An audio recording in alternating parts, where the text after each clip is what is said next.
Terima kasih banyak. Jadi sekarang kita udah masuk pertemuan 8 ya teman-teman ya.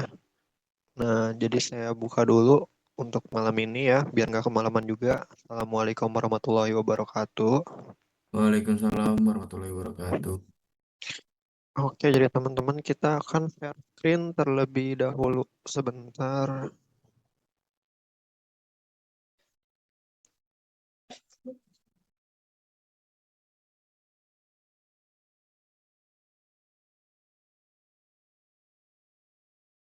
Oke, sudah terlihat ya. Oke, jadi pada pertemuan sebelumnya, yang pertemuan ketujuh kita udah bahas mengenai JavaScript dasar ya teman-teman ya.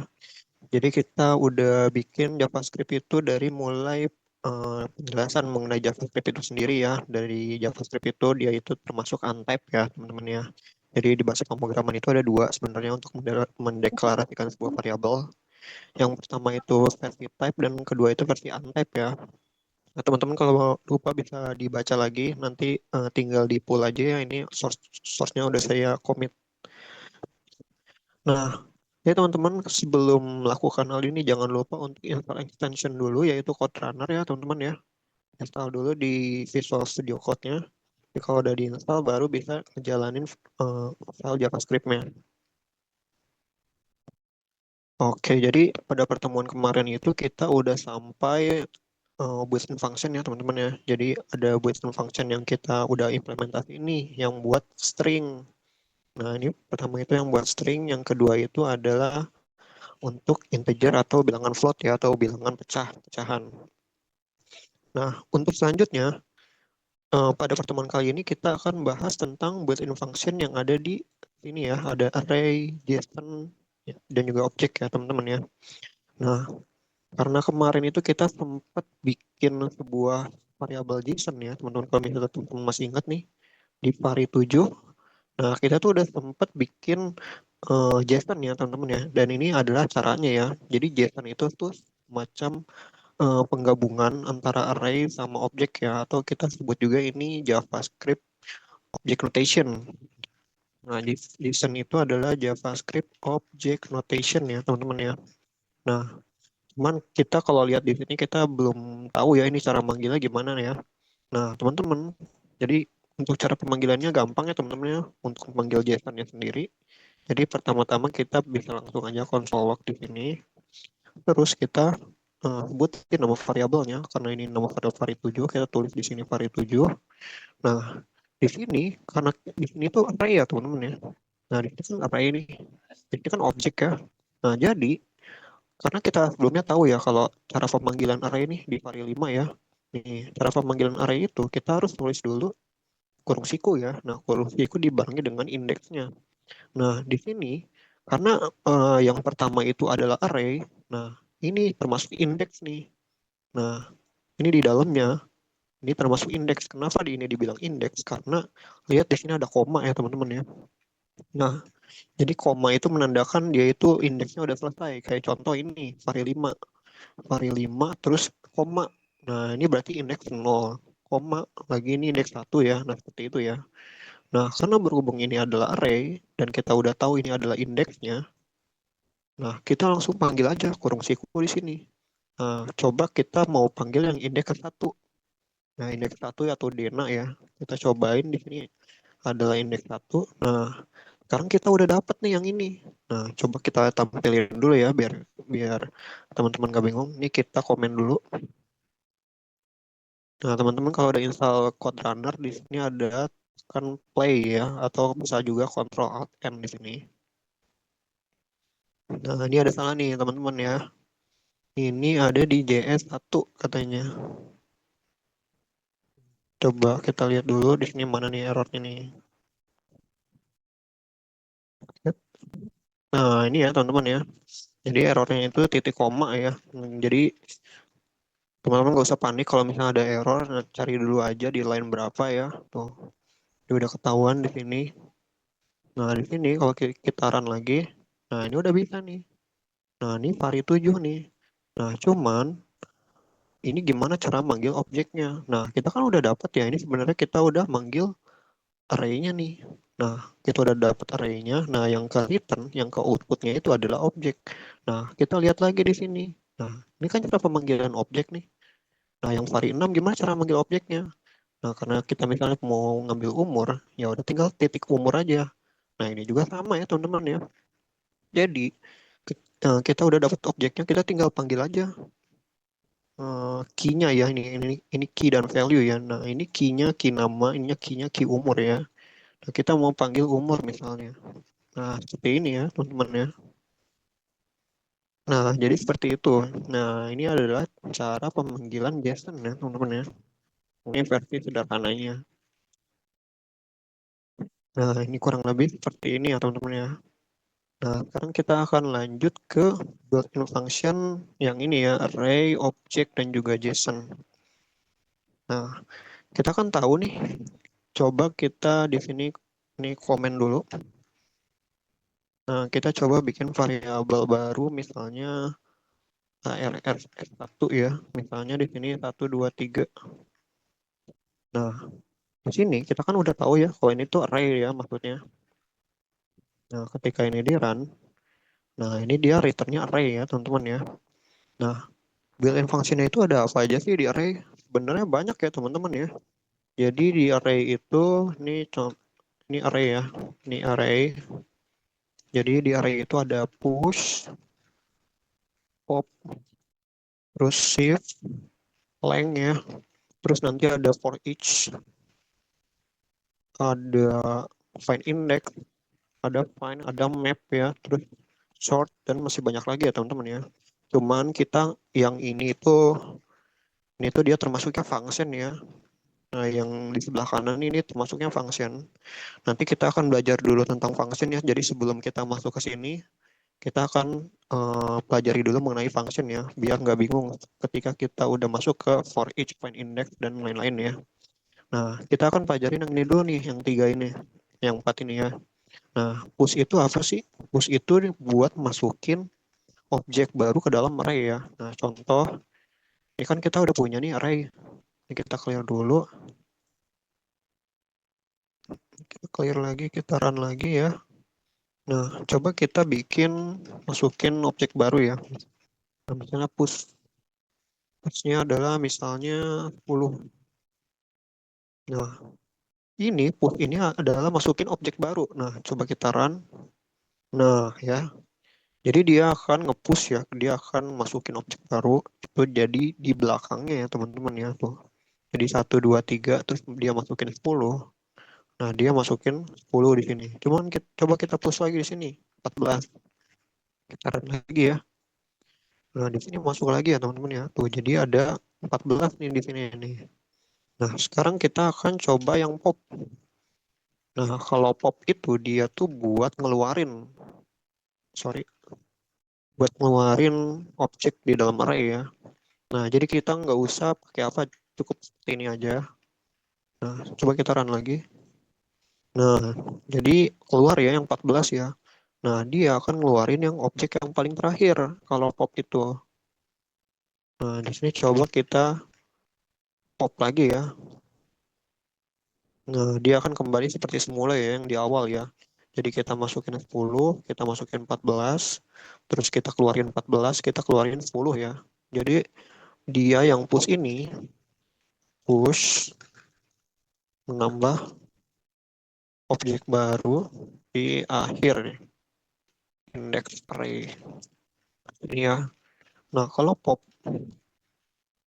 itu adalah menghapus ya, menghapus objek baru di akhir indeks array ya.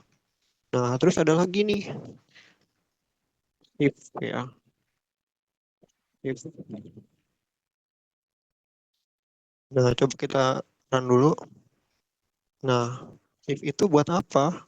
If itu dia buat menghapus ya. Jadi, if itu buat menghapus objek baru di awal ya. Kenapa? Karena tadi sebelumnya ada satu. Sebelumnya tadi ada satu, terus kita skip ya. Jadi dia ngeluarin jadi 3 ya teman-teman ya. Nah, jadi ada lagi nih satunya seperti itu ya. Nah, jadi shift itu buat menghapus ya teman-teman ya. Tapi dia ngapusnya itu di awal indeksnya. Ya, kenapa ini? Coba kita di sini running lagi. Nah ya, nah sekarang ada length. Nah, kita kan tahu nih. Jadi dia itu sisa dua anggotanya kan di dalam array ini. Nah, ada lagi nih length. Length itu apa? Length itu panjang ya teman-teman ya. Jadi dia bisa mengukur panjang dari suatu array. Nah, karena berhubung anggotanya itu ada dua, lengthnya itu ada dua ya teman-teman ya pasti. Nah, jadi dia akan mengukur panjang. Jadi seberapa banyak anggota yang ada di array, kita akan hitung ada berapa sih anggotanya itu. Nah, ini adalah akumulasinya ya. Jadi dia itu ada dua ya, ada dua anggota. Nah, cuman kita coba push lagi. ARS 1 push 15 ya. Nah, ini lengthnya pasti 3 ya teman-teman ya. Tuh, karena kita udah menambah lagi ya array-nya. Nah, seperti itu ya teman-teman ya. Nah, ini teman-teman bisa masukin variabel juga nih. Misalnya let panjang array. Nah, seperti ini ya. Nah, di sini tinggal tampilin aja panjang array. Nah, seperti ini ya teman-teman ya. Nah, ini adalah built-in function bawaan array ya. Jadi kita masih pelajarin 4 ini. Nanti untuk ininya kita akan masuk ke function dulu ya. Nah, sekarang coba kita yang objek. Nah, coba kita di sini kita salin aja nih yang ini. Kita salin, terus kita masukin sini. Ini adalah objs 2 ya. Ini kita komen aja. Nah, sekarang coba kita tampilin lagi objs 2. Nah, ini kita udah tahu ya ini ya, teman-teman ya. Cuman di sini tuh ada apa sih? Nah, di objs itu kita bisa pakai seperti ini ya, teman-teman ya. Coba kita bikin variabel baru misalnya adalah list key ya. Nah, di sini teman-teman bisa ini aja object dot keys terus masukin nama variabelnya ini ya. Nah, di dalam sini dia itu akan menampilkan seluruh key-nya tuh ada apa aja ya dalam suatu objek itu. Nah, ini ya, tuh key-nya ada apa aja dan dia return array ya teman-teman ya, tuh. Jadi dia pas ditampilin itu, dia akan nampilin nih di situ tuh ada apa aja dalam bentuk array. Nah, karena key-nya itu ada nama, umur, NPM, nah dia ditampilin lagi sebagai array dalam bentuk nama, umur, NPM ya teman-teman ya. Nah, terus ada lagi conf list val. Misalnya object dot values ya. Nah, ini sama, tapi dia nampilin semua value ya. Jadi dia nampilin semua value yang ada di dalam si objek itu. Nah, coba kita tampilin. Nah, seperti ini ya teman-teman ya. Nah, cuman dia ditampilinnya dalam bentuk array ya. Nah, jadi balik lagi ketika kita mau dapat sebuah function atau apa, pasti jangan lupa untuk ditampilkan terlebih dahulu ya teman-teman ya. Jadi kita lihat dulu dia itu tipenya apa. Nanti kita tinggal sesuaikan mau pakai built-in function yang mana ya teman-teman ya. Nah, coba sebagai contoh ini deh saya contohkan ya. Karena dia dalam bentuk array, nih seperti ini ya. Ini sebenarnya kita bisa for each ya teman-teman ya. Ini cuma contoh aja ya, tapi nanti kita akan bahas dulu mengenai functionnya. Nah, misalnya list for each, ini item, follow log, item. Nah, ini tampilin. Nah, ini ya teman-teman ya. Jadi kita bisa for each, maksudnya for each itu seperti menampilkan dalam bentuk looping ya teman-teman ya, dalam bentuk for loop. Jadi dalam sebuah array ini kita bisa ambil nih dalam bentuk eh, bilangan biasa ya, ini bilangan string ya teman-teman ya. Nah teman-teman kalau misalnya pengen tahu ini tuh tipe datanya apa sih? Nah kita bisa seperti ini teman-teman ya. Contoh di sini console log, teman-teman ketik type of. Nah, nama variabelnya apa ya? Nah, tampilin di sini. Tuh, jadi ketahuan ya, ini ininya adalah objek ya, tuh dia. Nih, cuman kalau misalnya satu, satu pasti number. Nah, seperti ini ya teman-teman ya. Jadi daripada bingung itu tampilinnya apa sih? Nah, teman-teman tinggal eh, pakai aja bawaan dari JavaScript-nya type of, terus masukin nama variabelnya atau value-nya ya. Contoh seperti ini, dia kan string ya teman-teman ya. Nah, seperti itu. Nah, sekarang karena kita udah tahu nih, kita udah belajar tentang array dan juga objek. Sebenarnya ada cara untuk mendestruct ya, teman-teman ya. Jadi destruct itu semacam mempermudah pengambilan suatu value dari objek atau array ya. Contoh deh, kita misalnya ini tentang destructuring. Biasanya destructuring itu khusus objek atau array ya. Nah, contoh, di sini kan kita udah punya objek dua ya, teman-teman ya. Nah, di sini kita kan sebenarnya kalau mau nampilin bisa kayak gini ya teman-teman ya. OBJS 2 titik nama, terus umur, terus NPM ya. Seperti ini ya. Nah, cuman kayaknya cara kayak gini satu per satu ya teman-teman ya. Jadi kita harus nulis lagi value-nya, nulis lagi key-nya, nulis lagi key-nya ya. Seperti itu ya. Nah, ada cara lebih mudahnya nih teman-teman. Biar kita ngedestruct si objek ini jadi gampang ditampilinnya. Nah, sebagai contoh seperti ini, teman-teman. Teman-teman tinggal ketik cons atau let atau terserah ya.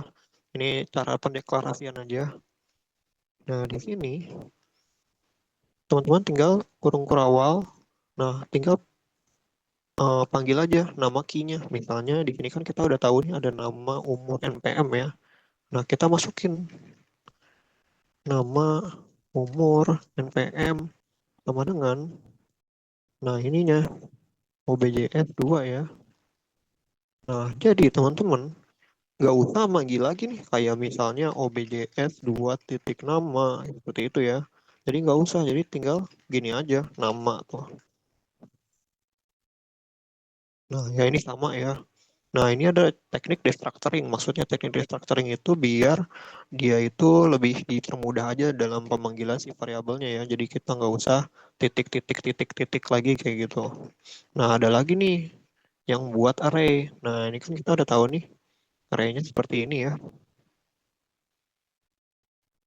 Nah di sini misalnya kita ubah dulu deh ini arraynya biar nggak bingung. Misalnya apel, misalnya jeruk, misalnya adalah anggur ya.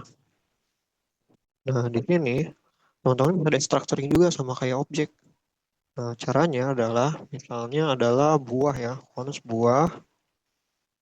Terus di sini, sorry teman-teman seperti ini. Nah, tinggal masukin aja. Misalnya di sini adalah buah satu, buah dua, buah tiga ya. Nah, di sini tinggal masukin nama variabelnya ARS 1. Nah, di sini teman-teman bisa langsung aja panggil buah satu. Nah, ini ARS 1 yang ini yang ya. Nah, kita coba running. Nah, ini apa nih? Tanya ada error di sini. ARS.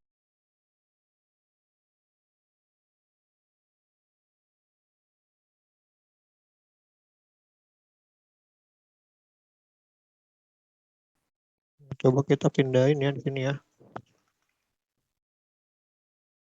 Ini misalnya dua deh.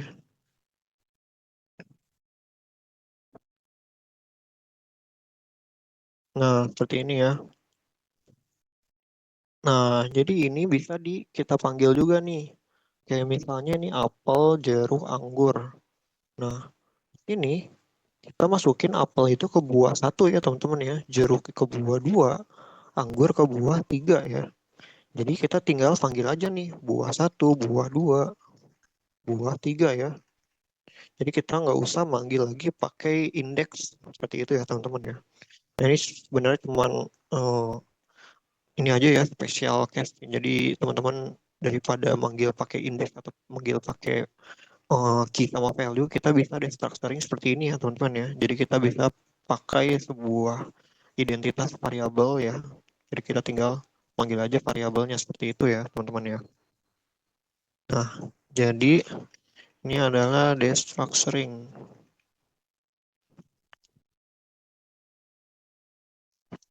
Nah, sekarang karena kita sebenarnya harusnya kita belajar tentang function tentang for each ya, for each, find index, find map. Nah, cuman kita akan skip dulu. Di sini kita akan belajar tentang validasi ya. Jadi ada if else, kita bikin dulu ininya. Kita akan ada if else. Jadi nanti ada and or ya. Nanti kita akan belajar for each atau for loop dulu deh. For loop, terus nanti ada while loop ya. Nah, nanti kita baru masuk ke function. Terus di sini ada arrow function. Nah, teman-teman nggak usah bingung dulu function sama arrow function itu apa. Terus nanti kita akan belajar tentang try catch. Try catch. Nanti mungkin kita akan belajar tentang kelas juga. Nah, cuman nanti setelah kita belajar function sama arrow function, nanti kita baru masuk lagi ke array ya. Karena kita nanti akan belajar tentang yang ininya, for each find index yang seperti ini ya. Nah, jadi sekarang kita akan belajar tentang if else. Nah, if else itu apa sih? If else itu adalah sebenarnya cuman untuk validasi ya, teman-teman ya. Nah, saya contohkan seperti ini. Misalnya kita punya buah buah satu, misalnya adalah jeruk ya. Terus, nah seperti ini dulu deh. Nah, di sini teman-teman bisa tulis aja misalnya if ya, buah satu sama dengan misalnya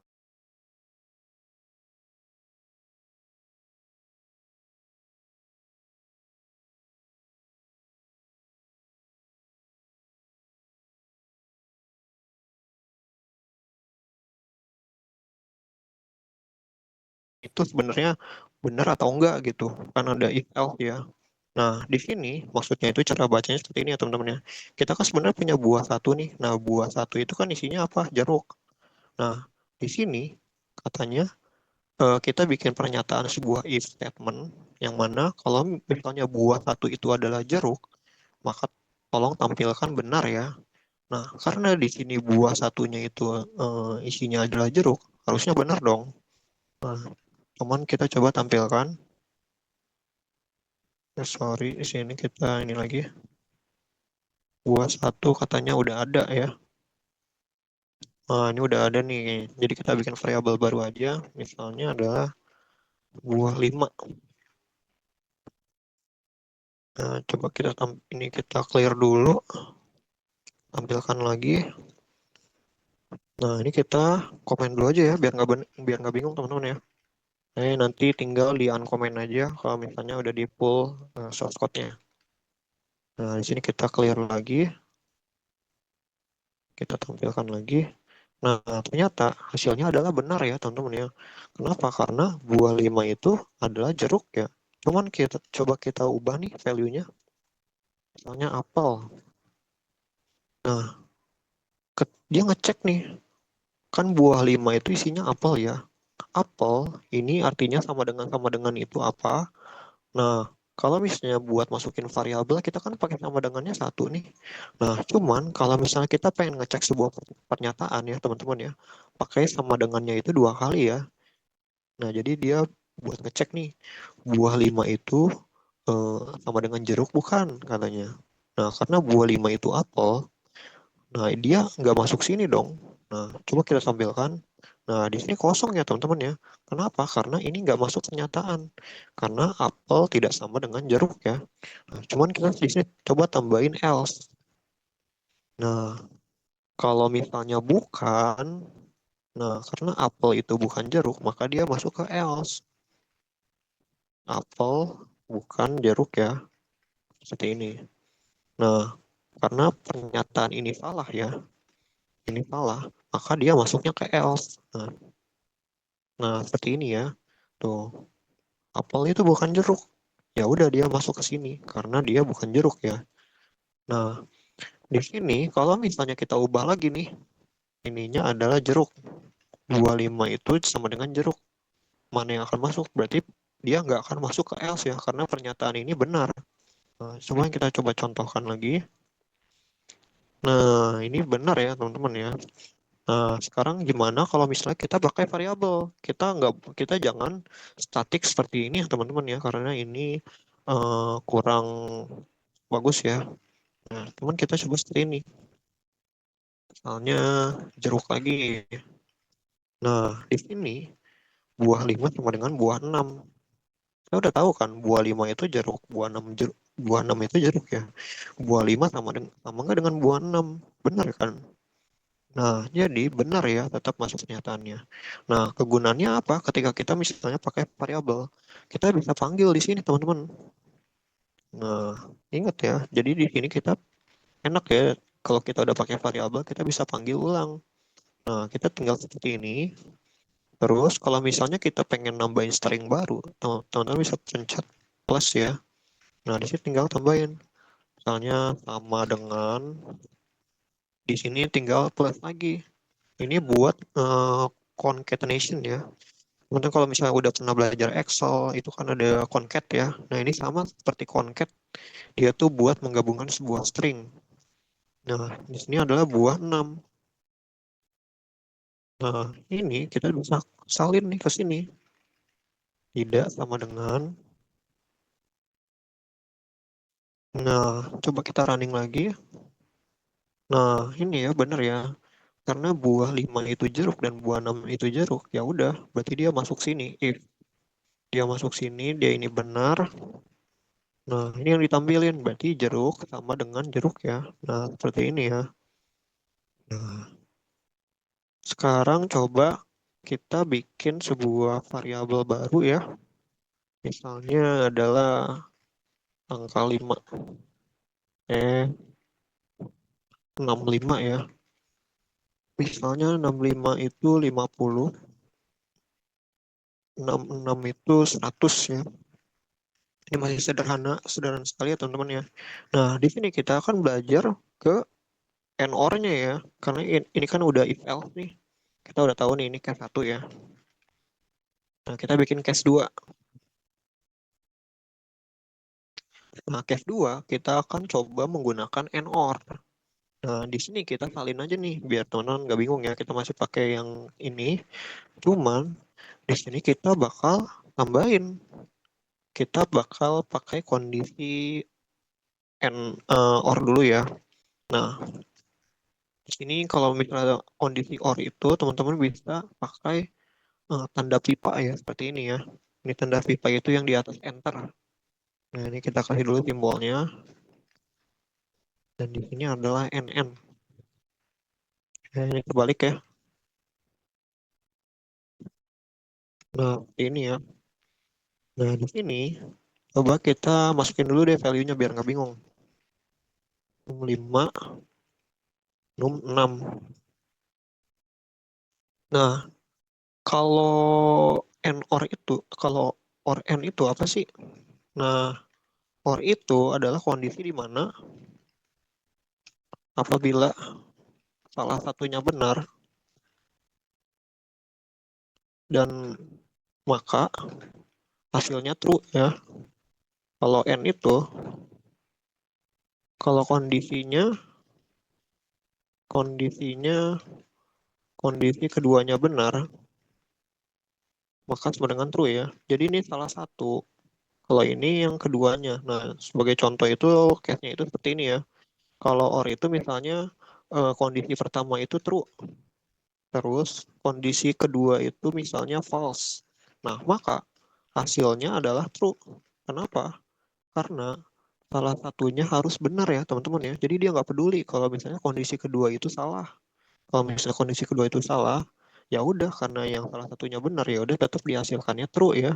Jadi mau misalnya ada banyak kayak misalnya false-nya ada banyak gitu ya. false-nya ada banyak, itu ada banyak. Misalnya ada beberapa kondisi, dia tetap ngasilin true ya. Kenapa? Karena dia itu yang penting salah satunya true aja gitu.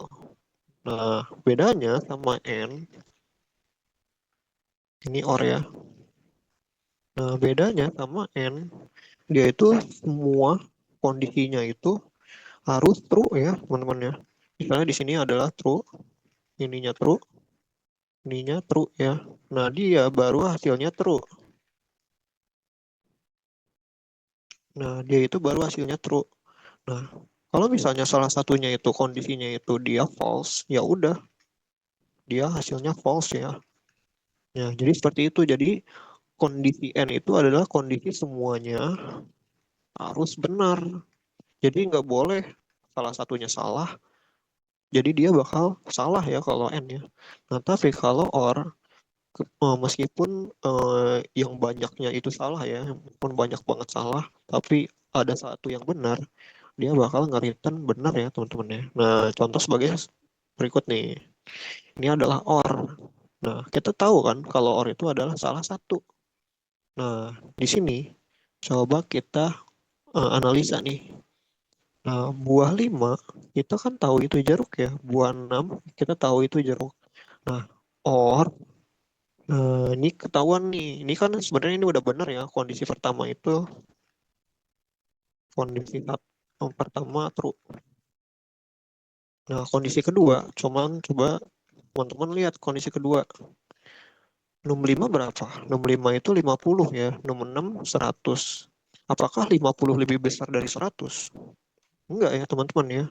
50 itu harusnya lebih kecil dari 100. Nah, otomatis kondisi kedua adalah false.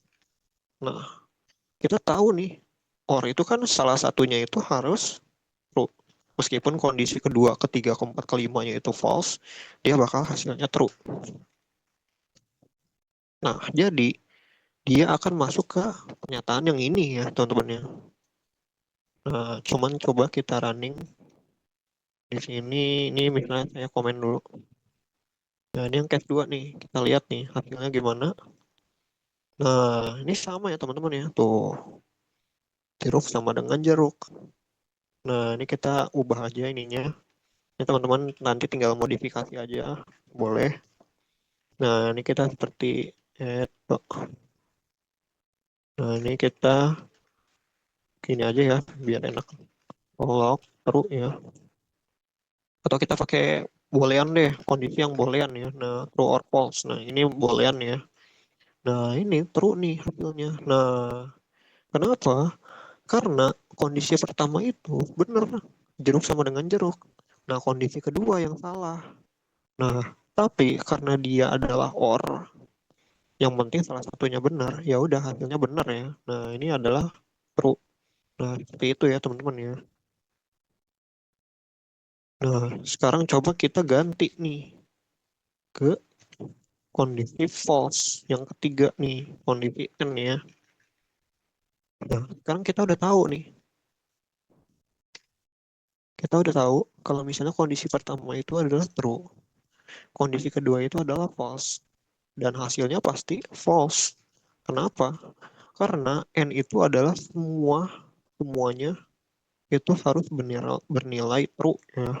Nah, jadi dia akan masuk ke yang ini pasti. Nih, kita ubah dulu. Masuk sini, N salah nih, misalnya ya. Gini deh, N benar nih. Ini juga sama, or benar nih. Or salah nih ya, biar kelihatan ya. Nah, ini ketika kita running, nah, ini kita udah ketahuan nih, or-nya benar kan? Karena dia salah satunya harus true. Nah, yang N itu meskipun kondisi pertama itu true dan kondisi kedua itu false ya. Nah, dia pasti akan ke sini. N salah nih tuh kan. Seperti ini. Nah, cuman coba teman-teman ubah nih. Ininya jadi kurang dari atau sama dengan ya. Nah, 50 kurang dari 100 dong. Benar dong. Nah, karena dia benar, ini dia benar, ini dia benar. Nah, ini pasti benar. Nah, cuman kita coba running. Nah, ini ya teman-teman ya. Jadi ini adalah yang membedakan antara and sama or ya.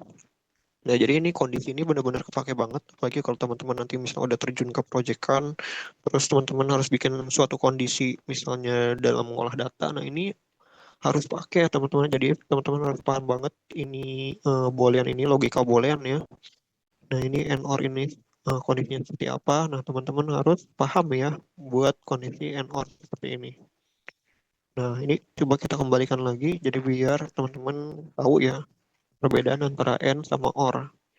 Nah, kita clear dulu, kita running lagi. Nah, sekarang kita akan belajar tentang if ya. If. Nah, sekarang coba kita bikin sebuah kondisi. Ini case 4 ya. Ini sebenarnya case 1, case 2, case 3. Nah, ini kita bikin case 4. Case 4 itu sebagai contoh kita akan bikin sebuah nilai KKM ya. Misalnya nilai KKM misalnya itu 70. Nah, terus ada mahasiswa nih. Mahasiswa satu, dia itu bernilai misalnya 60 ya. Atau jangan 60 deh, jelek banget. 80 misalnya. Atau jangan ini, seperti ini aja. Nah, di sini teman-teman bisa tulis seperti ini. Misalnya kita pengen bikin suatu kondisi di mana apabila dia nilainya itu 80 atau 80 ke atas, dia itu bernilai A ya. Terus misalnya rentang 60 sampai 70 itu dia bernilai B dan seterusnya ya. Nah, sebagai contoh kita bikin seperti ini. If kita nggak usah pakai variabel ini. Nah, mahasiswa satu ya. Tahun ini deh biar kelihatan nilai mahasiswa. Nilai mahasiswanya 80. Misalnya nilai mahasiswanya itu adalah 0 dan ya ini kita udah mulai pakai NOR-nya. Nilai mahasiswanya misalnya 50 ya. Nah, di sini kita bikin sebuah eh, variabel misalnya grade-nya ya. Kita kasih kosong dulu nih. Ini string ya, teman-teman ya. Nah, kita kasih kosong.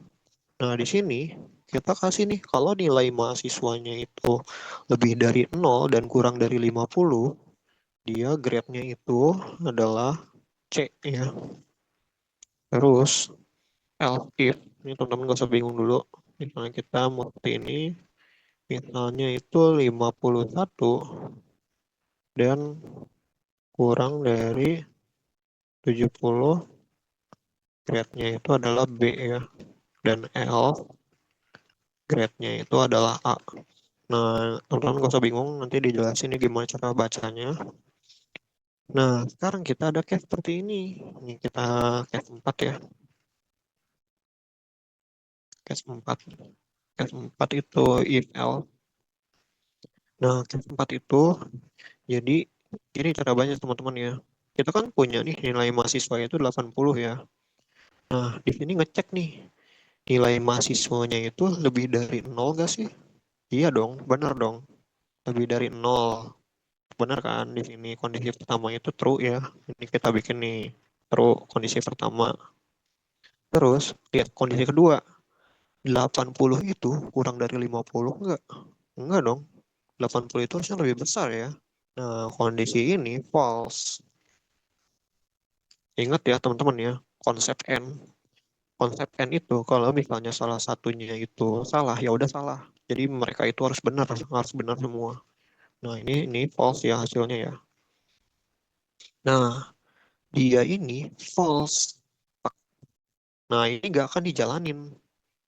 Baris ini nggak akan dijalanin ya teman-teman ya, sama seperti tadi. Yang ini nggak akan dijalanin. Nah, sekarang kita cek else if.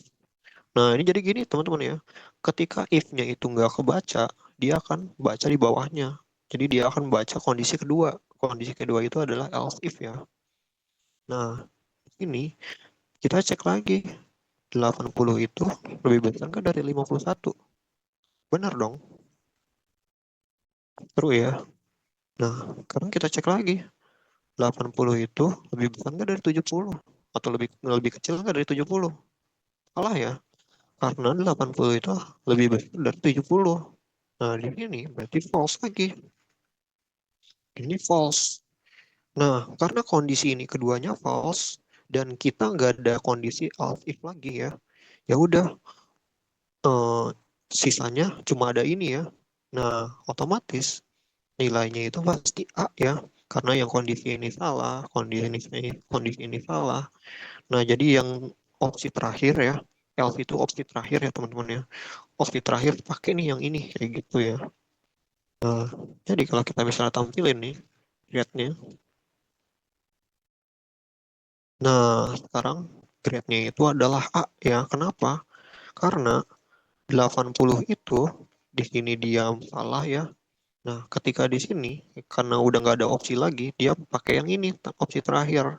Opsi terakhirnya apa? Adalah L grade A. Ya udah hasilnya adalah A ya. Nah, cuman kita ubah nih misalnya nilainya 40 ya. Misalnya jelek banget nilainya gitu. Nilai kalkulusnya atau nilai apa ini jelek banget ya. Nah, 40 nih misalnya. Kita cek nih nilai mahasiswa 40 itu lebih besar dari 0 nggak? Iya dong, true dong. Nah, 40 itu lebih kecil dari 50 nggak? Benar dong, true dong. Nah, karena keduanya ini true, hasilnya pasti true dong. Nah, jadi nilai dia udah pasti C. Karena if itu udah benar kondisinya yang pertama. Nah, ini udah benar, terus udah selesai, nggak akan dijalanin lagi ya. Nah, kita lihat. Nah, ini adalah C ya, karena udah berakhir di sini. Ya udah, kalau misalnya udah dapet, dia nggak akan ngejalanin yang ini lagi, udah nggak akan dijalanin lagi ya teman-teman. Jadi konsep if else itu seperti itu. Ketika salah satu if-nya terpenuhi, ya udah yang lainnya nggak akan dijalanin ya seperti itu. Nah, ini adalah C nih.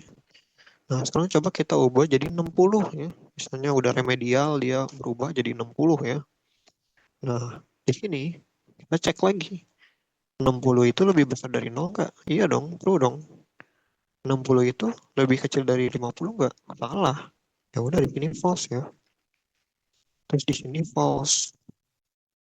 Nah, sekarang 60 itu lebih besar dari 51 nggak? Benar ya. Terus 60 itu kurang dari 70 nggak? Benar. Nah, di sini true. Ini true ya. Kenapa? Karena konsep N ya, ingat ya. Nah, karena dia udah benar, true, di sini dia akan ngejalanin yang ini. Ketika dia udah ngejalanin, ya udah, if else-nya udah selesai dikerjain gitu. Nah, hasilnya adalah B. Cuman kita coba run lagi. Nah, jadi ini ya teman-teman ya. Kita udah tahu sekarang nih, ini cara penggunaan dari if else dan juga and or ya teman-teman ya. Jadi teman-teman gak usah bingung. Jadi and or itu apa? Jadi ingat ya di sini ya. Jadi ada konsep di mana or itu adalah ketika salah satunya benar, ya udah hasilnya benar ya. Nah ini true meskipun ada banyak yang false, ada yang salah salah salah salah salah, tapi ada yang benar ya udah benar. Nah, cuman kalau and dia itu semuanya itu harus benar. Kalau misalnya salah satunya ada yang salah ya udah salah ya teman-teman ya. Jadi ini adalah cara kita pakai if else ya teman-teman ya. Nah, karena kita di sini udah belajar tentang if else, sekarang coba kita masuk ke for loop. Nah, atau gini deh, sebenarnya ada cara lain dari if else ya teman-teman, yaitu switch case. Switch case itu sebenarnya sama aja kayak if else, cuman dia penulisannya lebih rapi ya. Di sini kita cuman pengen preview aja tentang switch case itu seperti apa. Tapi kalau nggak dipakai juga nggak apa-apa ya teman-teman ya.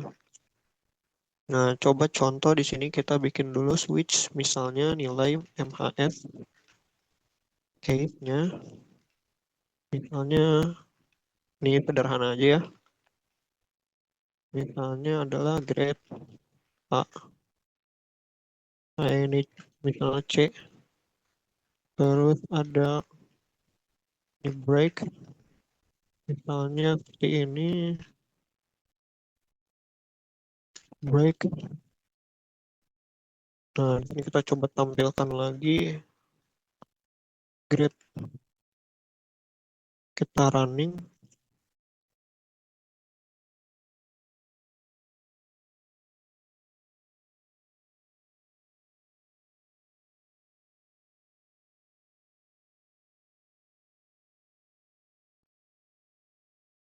Nah, seperti ini ya. Nah, ini ya, cara bacanya itu seperti apa? Cara bacanya itu sebenarnya sederhana ya teman-teman ya. Jadi dia itu sama kayak if else, cuman dia penulisannya lebih rapi aja. Nah, di sini misalnya nilai mahasiswa ya. Nah, nilai mahasiswa, kita lihat dulu nih, nilai mahasiswanya itu, dia itu 60 kan. Nah, kalau misalnya 60, dia masuk sini. Nah, grade-nya itu C. Nah, terus ada lagi nih pernyataan break. Break itu buat apa? Break itu buat selesain ya, selesain. Nah, jadi kalau break itu, dia bakal nyelesain switch kayak ini, jadi yang bawahnya itu nggak akan dikerjain ya. Beda kalau misalnya teman-teman nggak dipakai breaknya. Kita misalnya run lagi. Nah, teman-teman kalau misalnya nggak dipakai breaknya, dia udah ngerjain yang ini, dia kan misalnya 60 nih nilai mahasiswanya. Ini sebenarnya ini udah dikerjain, eh karena kita nggak pakai break, yang ini dikerjain lagi. Nah, ini dikerjain lagi, dia masuk sini lagi nih 50. Nah, dia B, ya udah jadi B gitu kan. Nah, jadi kalau misalnya kondisinya udah benar, teman-teman jangan lupa kasih break ya. Jadi dia itu buat keluar dari switch case ini. Nah, jadi dia tetap C ya teman-teman ya. Jadi seperti itu ya. Ini sebenarnya alternatif doang. Alternatif selain if else ya. Cuman kalau nggak dipakai juga nggak apa-apa. Jadi tergantung kebutuhan ya, lebih sukanya yang mana ya. Kalau saya sendiri lebih sukanya pakai if else ya. Karena if else itu lebih gampang dibaca dan enak aja gitu pakai kondisinya ya. Cuman kalau switch itu terkadang itu kita lupa pakai break. Ketika kita lupa pakai break, seluruh codingan yang ada di bawahnya itu bakal dikerjain ya. Jadi ini tuh kayaknya kurang bagus ya. Jadi itu tergantung kebutuhan aja mau pakai yang mana. Nah, sekarang kita akan masuk ke for loop. For loop itu apa sih? For loop itu pengulangan ya, teman-teman ya. Ini itu biasanya kepakai di array. Nah, kita masuk nih. Coba contoh deh for loop sederhana. Kita mau bikin pengulangan sebuah angka dari 1 sampai 5. Nah, caranya itu teman-teman bisa seperti ini ya. Nah, di sini teman-teman harus deklarasi sebuah variabelnya terlebih dahulu. Misalnya let i ya, 0. Ini kita tulis dulu aja, nanti kita jelasin maksudnya seperti apa. Ini ya misalnya ya, ini sederhana sekali teman-teman ya. Nah, ini kita komen dulu yang tadi, biar nggak bingung. Ini komen dulu aja. Nah, di sini ya,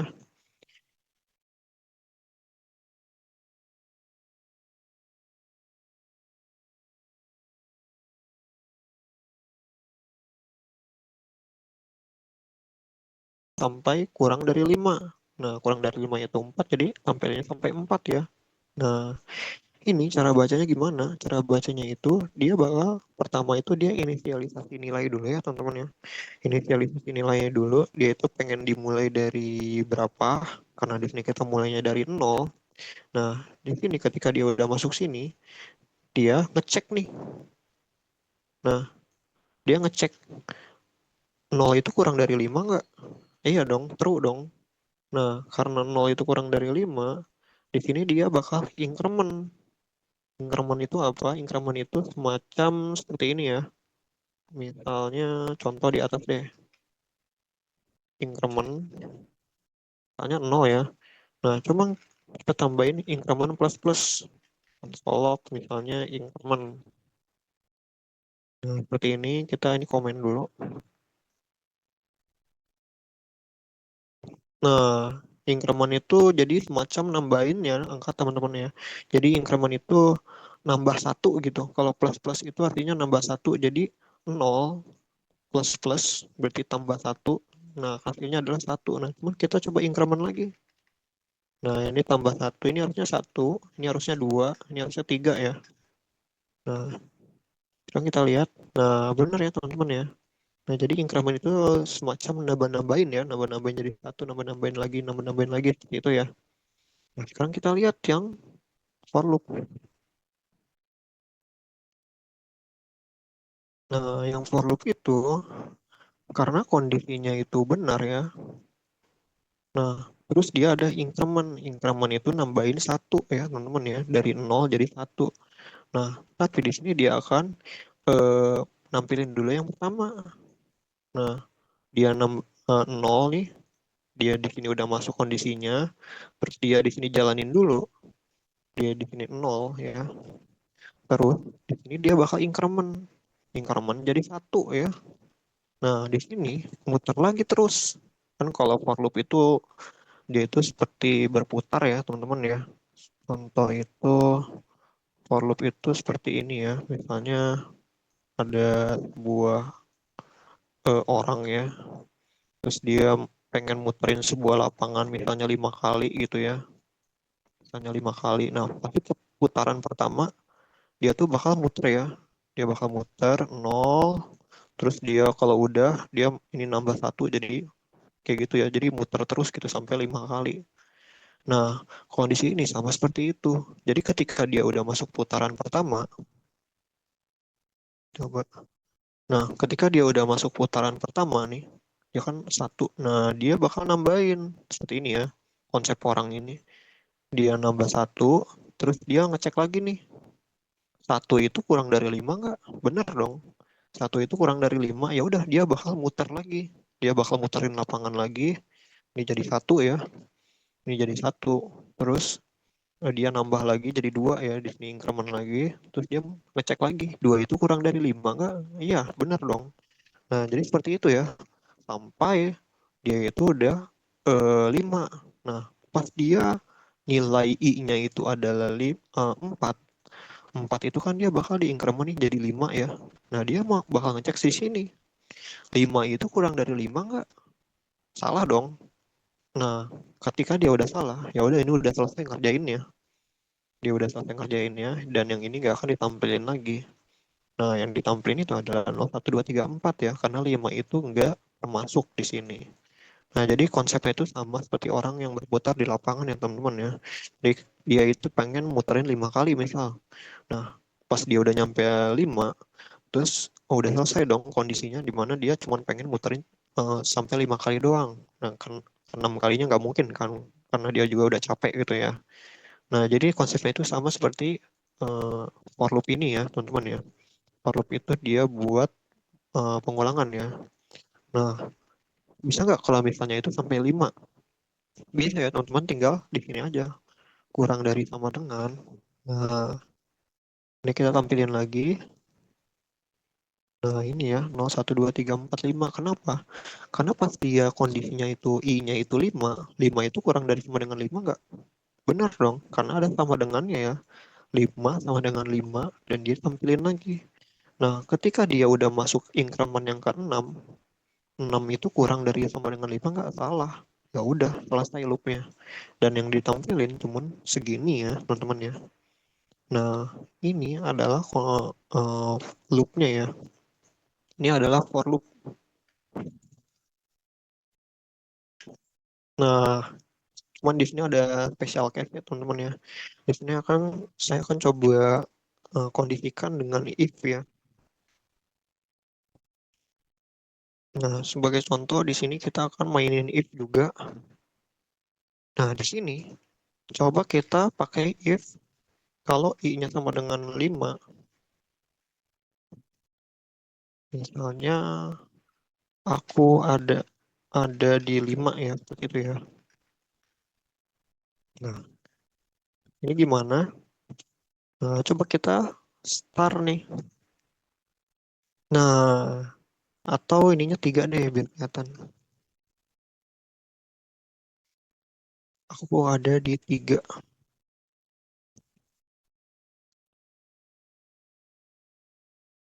Nah, seperti ini ya teman-teman ya.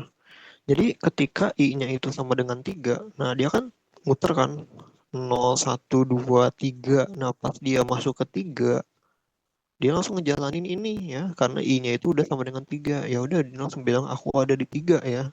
Nah, ketika dia nambah lagi dan i-nya jadi 4, ya udah dia nggak masuk sini ya. Tuh, dia udah selesai nih di sini. Nah, cuman teman-teman kalau misalnya teman-teman tuh misal ada 1.000 ya, atau 50.000, 50.000 seperti ini.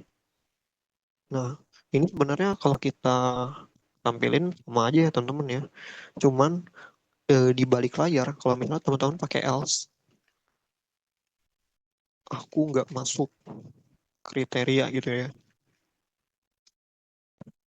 Kan ini sebenarnya udah nggak ada opsi lagi, jadi dia pakai else ya. Nah, ketika dia udah masuk else, tuh dia bakal nampilin nih sampai 50.000 kali. Tuh, padahal kita cuman pengen nampilin yang konsol log ini doang. Nah, jadi biar dia untuk kelanjutannya itu nggak dikerjain, teman-teman harus pakai break ya.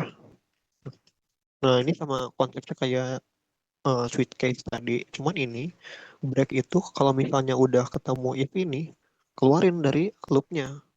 Udah keluar gitu, udah nggak usah ngeluping lagi gitu, udah nggak usah muterin lapangan lagi. Ngapain sampai 50.000 kali gitu kan? Kalau misalnya kondisi if udah ketemu. Nah, cara keluarnya kita pakai break.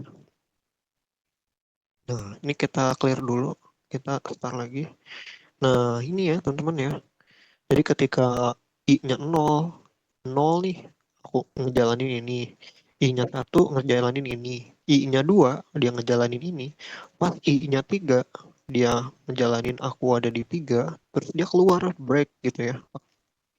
Nah, otomatis eh, sisanya yang sampai 50.000 itu nggak akan dijalanin ya teman-teman ya. Nah, jadi ini adalah contoh sederhana cara penggunaan if pada for loop ya teman-teman ya. Seperti itu.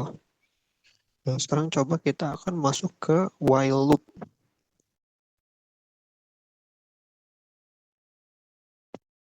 Nah, while loop itu seperti apa sih? While loop itu sebenarnya sama kayak for loop ya. Cuman dia itu lebih pakai kondisi boolean daripada angka ya. Kalau for loop itu kan dia pakai angka nih. Jadi ini kepake nih buat kayak array length yang tadi ya. Nah, cuman kalau while loop itu dia pakai kondisi boolean. Contohnya itu adalah seperti ini ya. Kita contohkan terlebih dahulu. Misalnya adalah count 1. Misalnya adalah true. Terus di sini ada X, X1 deh. Nah, while count 1. Jadi ketika dia true ya, di sini kita bakal jumlahin X-nya ya. Jadi dari 0, 1, 2, 3 ya. Nah, cuman kalau misalnya X1-nya itu udah 5, count 1-nya kita false. Terus di sini kita console log X1. Nah, nanti ini saya jelasin seperti apa, cuman coba kita running dulu ya, biar kelihatan. Ini kita komen. Nah, seperti ini ya teman-teman ya. Atau ini jangan sampai 5, 3 deh. Nah, ini sama ya teman-teman ya. Nah, ini maksudnya gimana sih? Nah, kalau while loop itu dia itu lebih ke kondisi boolean, di mana dia itu harus true ya. Jadi while true.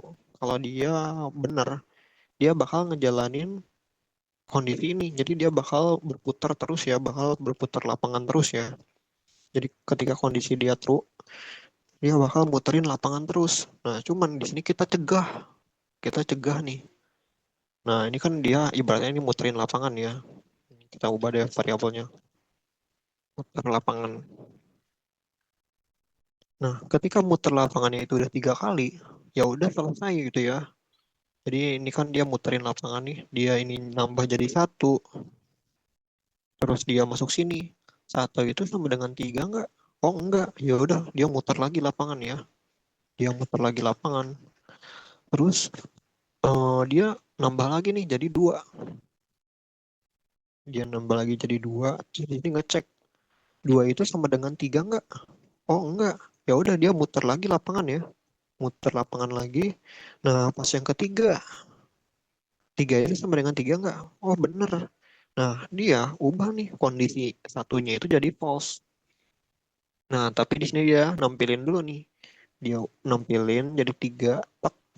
Nah, karena kondisinya itu udah false, di sini dia udah false, dia itu nggak akan ngejalanin ya while ini.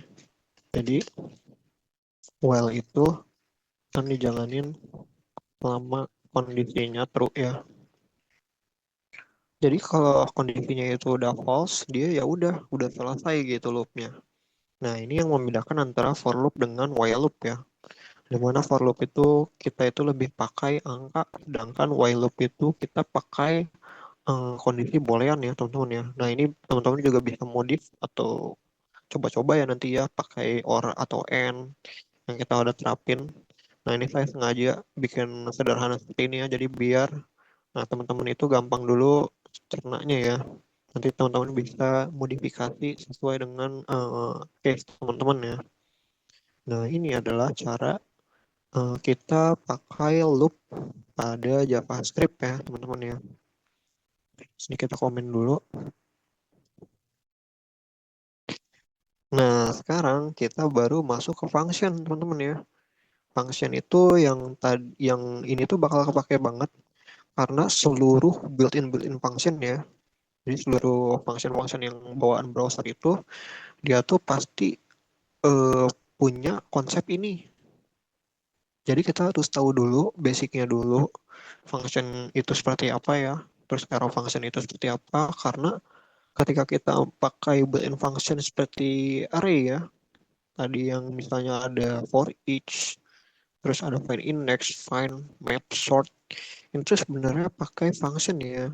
Di dalam ini tuh ada functionnya atau juga pakai arrow function. Nah, makanya kita sebelum masuk sini itu kita harus tahu dulu cara function itu seperti apa ya teman-teman ya. Nah, teman-teman kalau misalnya notice di awal, ini kan misalnya ada push, ada pop, ada shift, ada push ya. Ini tuh sebenarnya function juga teman-teman. Kenapa kita bisa menyebut dia function? Karena ada dalam kurung ya. Jadi suatu apa ya ini kayak suatu objek kayak gitu ya. Kalau misalnya ada dalam kurung seperti ini, dia itu function ya teman-teman ya. Dia itu disebutnya function nih. Ini function pop, ini function shift, ini function push ya. Nah, di sini coba kita contohkan function secara sederhana dulu. Misalnya kita itu pengen misalnya cons jangan function Piala Dunia ya misalnya yang lagi ngetren nih. Nah, kita mau bikin function Piala Dunia yang dimana nanti kita bakal tentukan pemenangnya ya. Misalnya pemenangnya itu adalah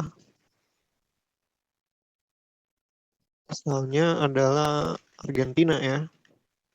Nah, ini seperti apa cara bacanya? Nah, di sini kita bisa panggil nih functionnya. Ini kita tampilin dulu aja.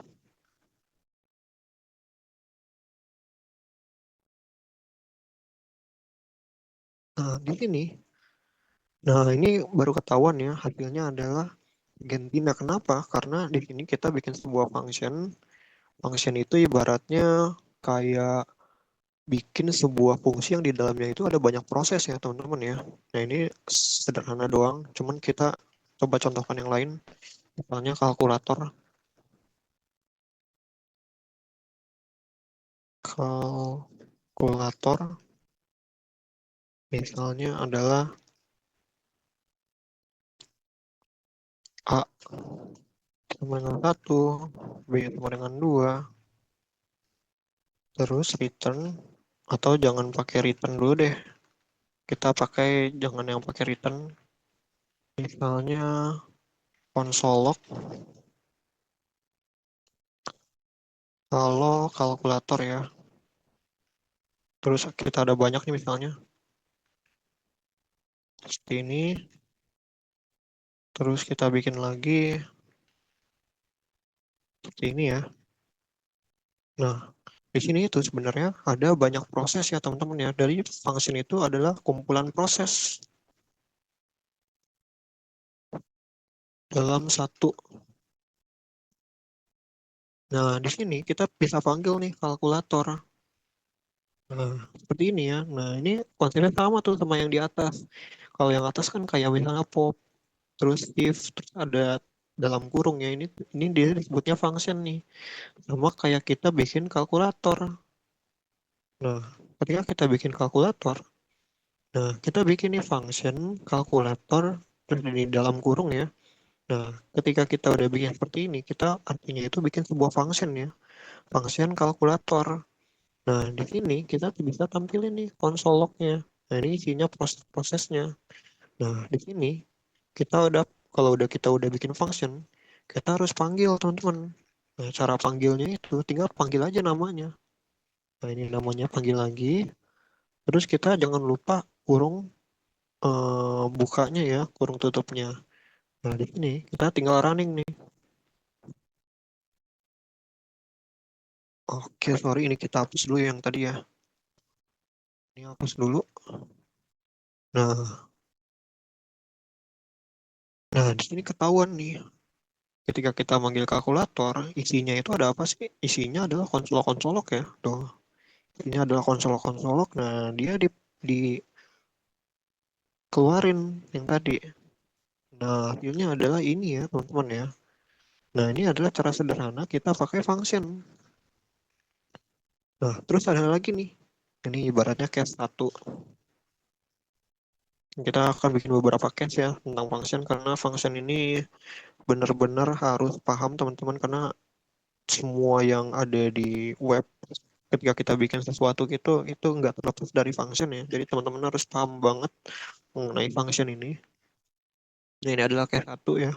Ini sederhana. Nah, sekarang bikin case 2. Case 2 itu kita bakal pakai parameter. Dalam function itu ada parameter yang nantinya kita akan kasih ya. Coba sebagai contoh di sini adalah N1, N2. Nah, di sini kita bakal konsolok N1,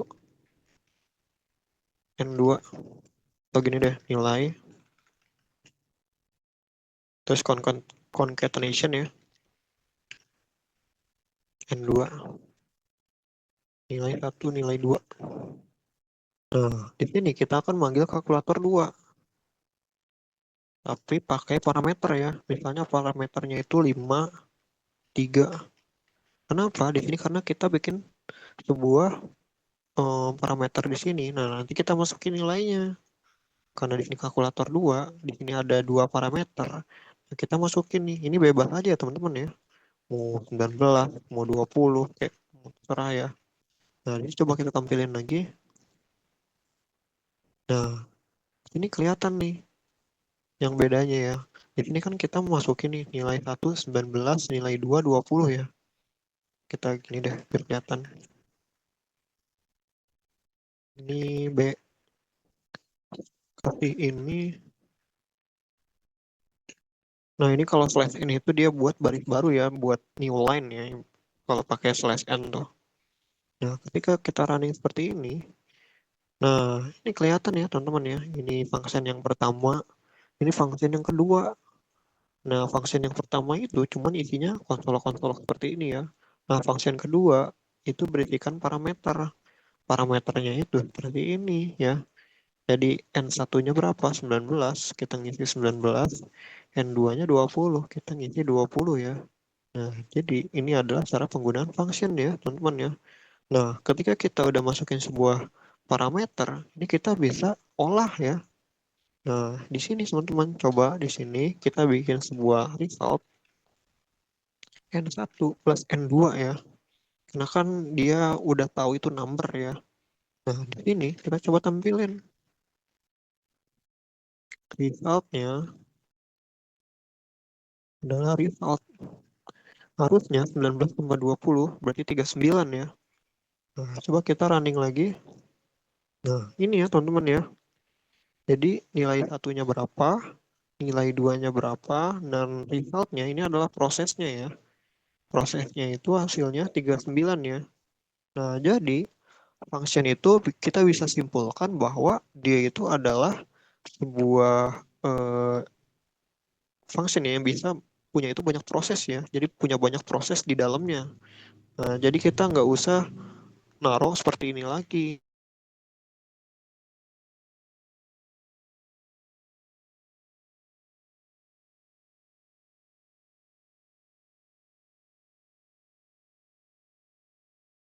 Nah, ketika kita udah pakai function Nah, sekarang ada lagi nih yang return. Nih contoh, misalnya kita bikin case yang lebih sederhana, ya, misalnya function. Misalnya kita pengen bikin sebuah case masak ya, misalnya function masak deh.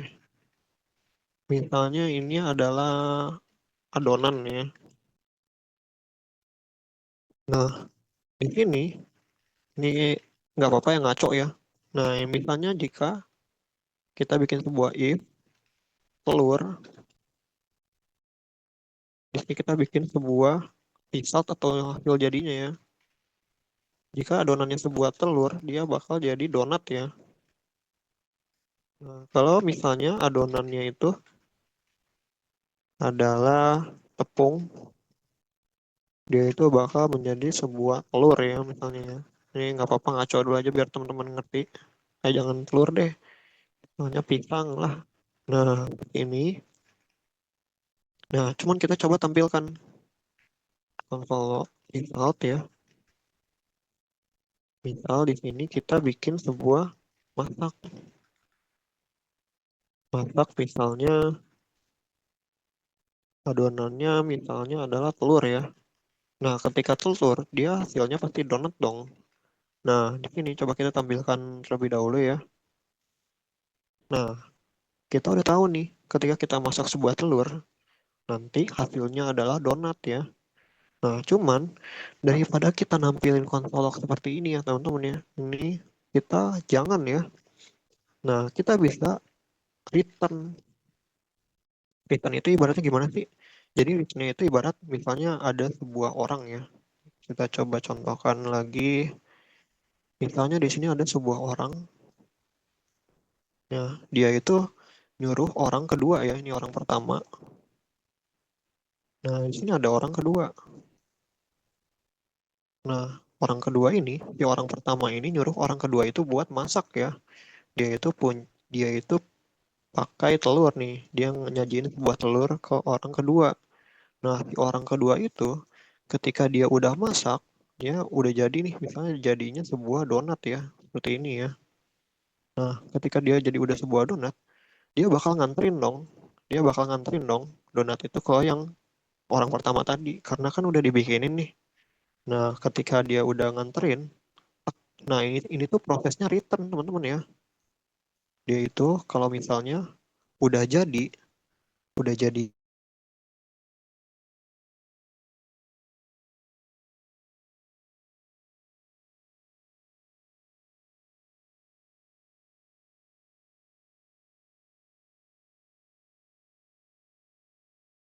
banget deh.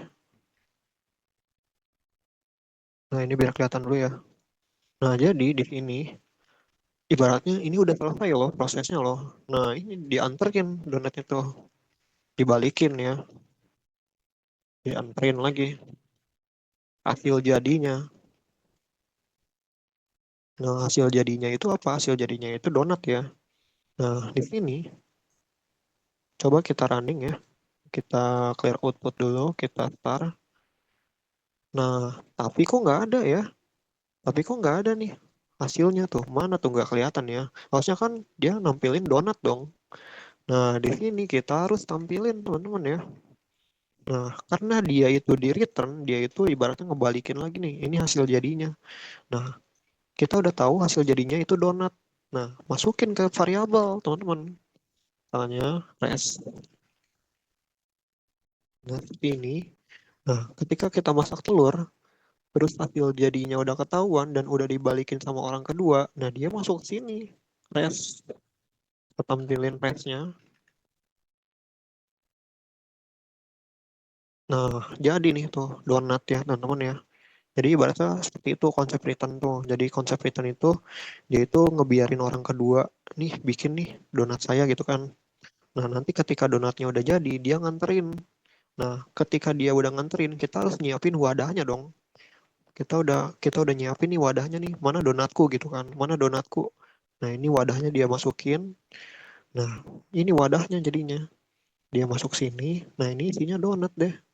Nah, jadi ini adalah konsep return ya, teman-teman ya. Jadi konsep return itu ibaratnya kayak dua orang atau tiga orang yang bekerja sama ya. Jadi ketika hasilnya udah selesai, dia bakal balikin ke orang pertama. Nah, tapi orang pertama itu harus nyiapin wadahnya. Mana nih hasilnya gitu kan. Nah, wadahnya adalah let rest ya.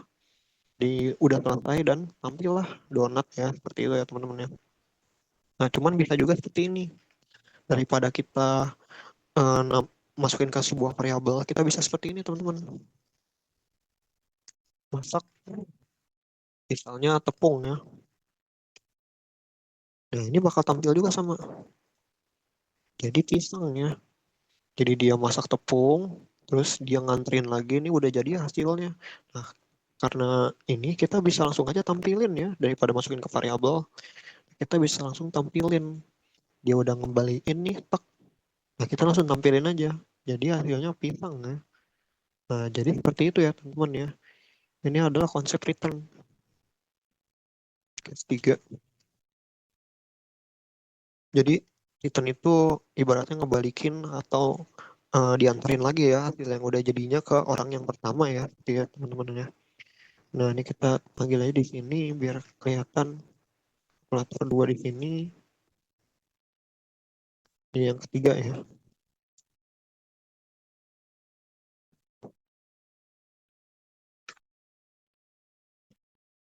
Nah, jadi seperti itu ya teman-teman ya. Ini adalah konsep function. Nah, ini kita hapus aja karena ini kurang relate ya kondisinya. Nah, sekarang ini yang terakhir ya mungkin ya. Karena eh, udah agak malam ya. Nah, ini ada arrow function. Nah, arrow function itu apa sih? Arrow function itu sebenarnya sama ya. Kayak function-function ini, cuman dia penulisannya aja yang beda.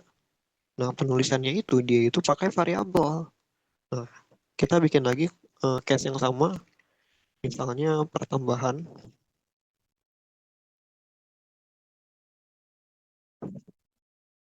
Nah, ini ketika kita bikin sebuah kayak gini, ini tuh sebenarnya sama loh kayak gini. Nah, ini sama aja ya teman-teman ya. Cuman cara penulisannya aja yang beda. Kalau ini pakai teknik arrow function, kalau ini pakai basic function ya, atau function biasa. Nah, ini sama nih. Dia tuh sebenarnya sama-sama aja, cuman cara nulisnya aja yang beda ya. Kalau ini itu arrow function itu dia lebih modern. Jadi JavaScript sekarang itu biasanya itu pakai arrow function ya. Cuman kalau misalnya kita telaah lagi itu sebenarnya sama aja. Jadi tergantung kebutuhan juga ya teman-teman ya. Nah, ini nggak apa-apa, ini kita sebagai referensi. Nah, di sini coba kita bikin tambahan dua, atau enggak jangan tambahan ya, misalnya info deh, info UM ya. Nah, di sini sama info UM misalnya seperti itu, kita bikin seperti ini sama. Nah, di sini coba kita tampilkan lagi info UM. Jangan panggil seperti ini. Nah, kita panggil aja langsung functionnya. Nah, di sini coba kita di sini clear, kita run lagi. Pas already. Oke, ini nggak boleh seperti ini ya, karena dia itu nggak boleh ada nama function yang dua kali ya. Nih ingat errornya identifier. Declare bin declare ya. Katanya udah ada nih. Nah, ini kita ubah aja dulu. Function tambah dua. Kita run lagi. Nah, ini ya teman-teman ya. Tuh info UM. Ini sebenarnya sama aja. Kayak yang kalkulator ini nih tuh. Sebenarnya sama aja. Cuman cara nulisnya aja yang beda tuh. Kalau yang arrow function itu, dia itu pakai variabel ya. Jadi dia nulis dulu variabelnya. Ini bebas ya mau pakai let, mau pakai const, mau pakai var. Jadi terserah ya. Nah, coba kita tampilkan lagi. Nah, ini sama aja ya. Jadi sama aja ya. Nah, ini itu sebenarnya caranya itu dia itu pakai variabel dulu.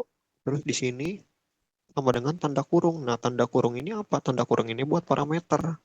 Dan ini buat menyimbolkan kita ngasih tahu bahwa ini itu adalah sebuah function ya, teman-teman ya. Nah, ini itu parameternya dan ini tanda sama dengan eh, kurung siku ini apa? Nah, ini itu semacam seperti ini. Nah, kurung kurawal ini ya. Jadi dia itu ngasih tahu prosesnya yang mana. Nah, prosesnya itu yang ini. Nah, tanda sama dengan kurung siku ini adalah ngasih tahu prosesnya di mana, prosesnya yang ini ya. Nah, seperti itu ya, teman-teman ya. Nah, coba kita pakai parameter. Misalnya mahasiswa,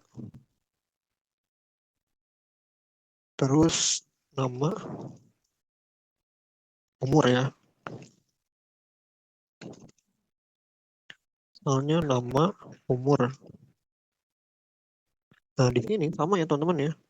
Karena kita udah pakai parameter, di sini juga sama manggilnya. Misalnya Jesse ya, 19.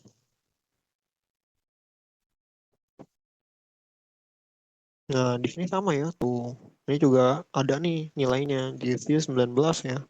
Dan ini sama-sama aja kayak yang tadi awal tuh. Yang tadi kita awal kita masukin parameter, terus di sini kita olah lagi ya. Nah, ini sama-sama aja teman-teman ya. Terus di sini juga bisa yang pakai konsep return tadi sama juga. Misalnya adalah masak dua. Ini kita yang sederhana aja. Terus dia bakal misalnya adonannya udah jadi gitu ya. Adonannya udah jadi. Terus dia bakal jadi kue ya. Seperti itu ya.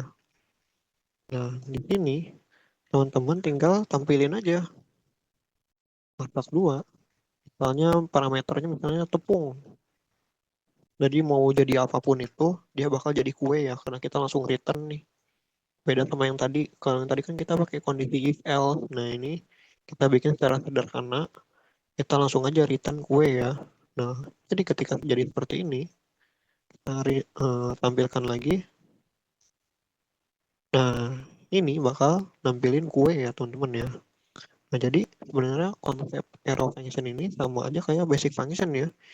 Jadi tergantung kebutuhan juga mau dipakai yang mana. Nah, cuman teman-teman itu harus tahu gimana cara bikinnya, cara bikin arrow function karena untuk JavaScript versi sekarang kebanyakan source code itu dia pakainya arrow function ya teman-teman ya. Meskipun kita tahu itu bisa pakai basic function, tapi namanya orang gengsi mungkin ya, namanya programmer yang udah pengen tahu lebih dalam gitu ya. Nah, mereka itu rata-rata pakai arrow function teman-teman ya. Jadi tinggal disesuaikan aja. Jadi kalau bisa sih dua-duanya kita harus tahu ya teman-teman ya, gimana cara pakai arrow function, gimana cara kita pakai function ya. Karena keduanya ini sebenarnya sama-sama aja ya teman-teman ya. Jadi seperti itu untuk penggunaan function pada JavaScript ya.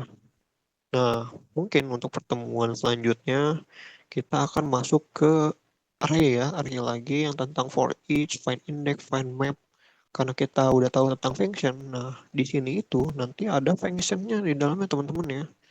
Jadi kenapa kita harus tahu belajar function dulu, terus kita harus tahu belajar if, else, for loop. Nah, kebanyakan function yang ada di sini itu udah pakai implementasi yang if, else, for loop yang seperti itu ya teman-teman ya.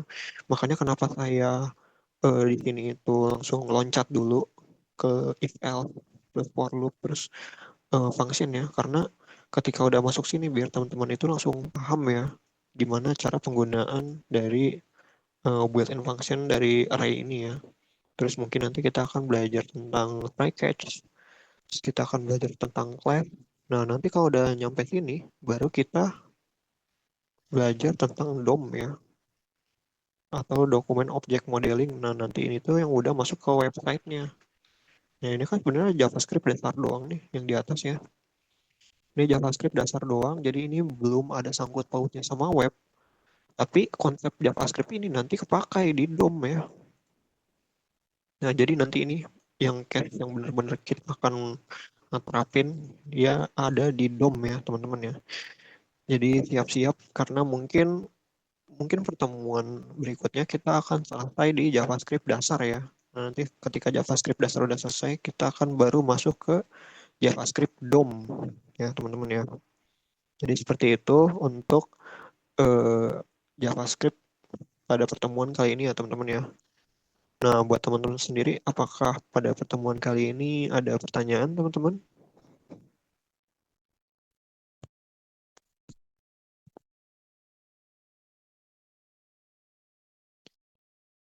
Oke, mungkin tidak ada pertanyaan ya, tapi saya juga ingin menunjukkan ya kalau misalnya ada yang udah ngerjain tugas lagi ya teman-teman ya. Jadi ada satu orang di sini kita lihat ya. Nah, di sini itu saya pakai gambar kucing ya ini buat mengapresiasi. Nah, ini ada lagi ya dari Silva Ikhlasia ya. Nah, ini udah ada yang ngerjain lagi nih tugas yang kemarin. Nah, jadi sini tuh udah bagus ya teman-teman ya. Kita bisa lihat tuh di sini juga ada penggunaan kayak button ya. Terus di sini juga di flagnya udah bagus ya teman-teman ya.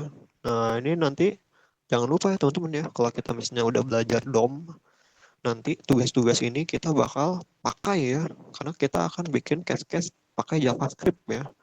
Jadi teman-teman yang belum ngerjain tugas nanti ditunggu ya teman-teman ya. Karena tugas-tugas ini kita akan bikin buat keberlanjutan ya sampai nanti masuk DOM.